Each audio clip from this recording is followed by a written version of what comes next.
Doggy is dead. That's good news. But is it really?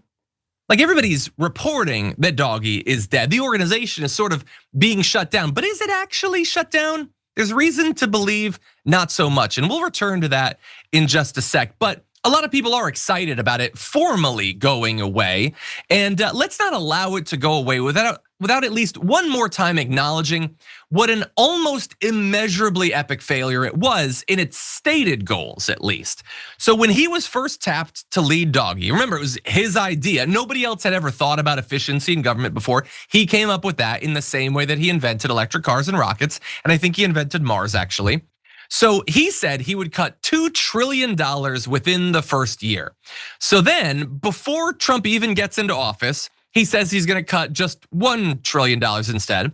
After a few months in charge, he downsized the promise further to about $150 billion. And of course, they didn't even get close to even that.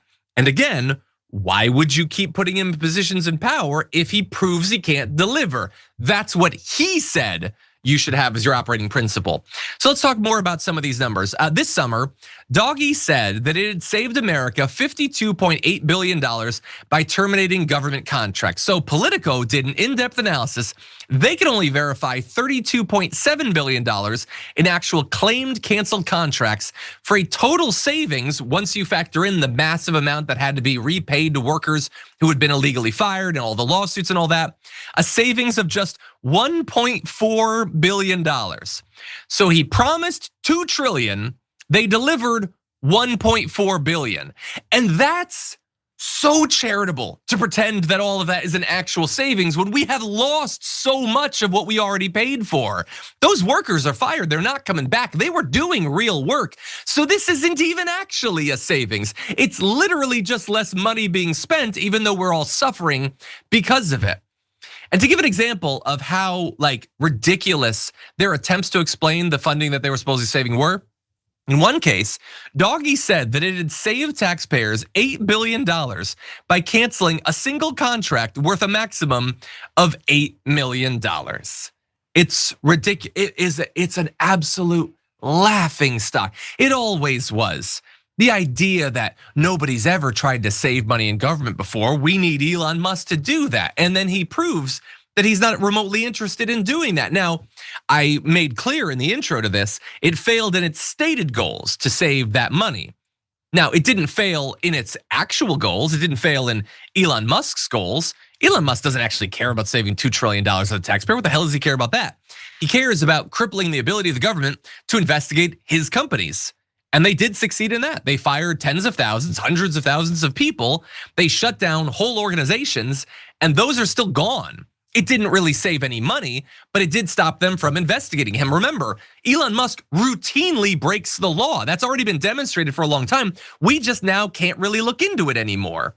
And so, look, a lot of that damage continues to be done. USAID, that's gone. Analysis say that already hundreds of thousands of people have died as a result of that. And he's never gonna own up to that, of course.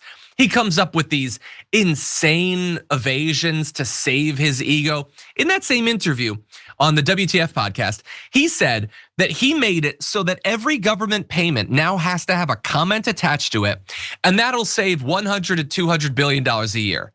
Literally no evidence presented that that is true, but he would very much like you to pretend that it's true so that he again seems like a genius. This is all ridiculous. And I'll remind everyone, they also got other stuff out of this. Remember when Big Balls was beaten up by a couple of kids or whatever? And then they used that as a justification to invade DC with the National Guard?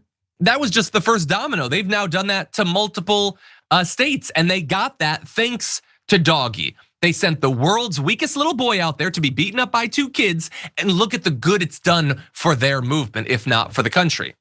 But I did say, I questioned whether Doggy was actually gone. And there's a couple of reasons you might say that. I'm gonna end this clip with just one though. So the department, you'll recall, had full access to untold reams of sensitive data, including individuals' financial information, health documents, and possibly union records. No one knows what exactly Doggy employees took, what they copied, where they stored it, or what Musk plans to do with it.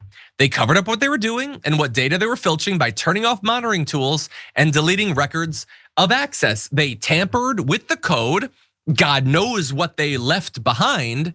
And so we might well have not seen the end of this in terms of the damage that could be done with blackmailing people, doxing people, revealing secret information, or potentially manipulating things even though they should not have any more access to those systems. And so maybe this story isn't actually done after all.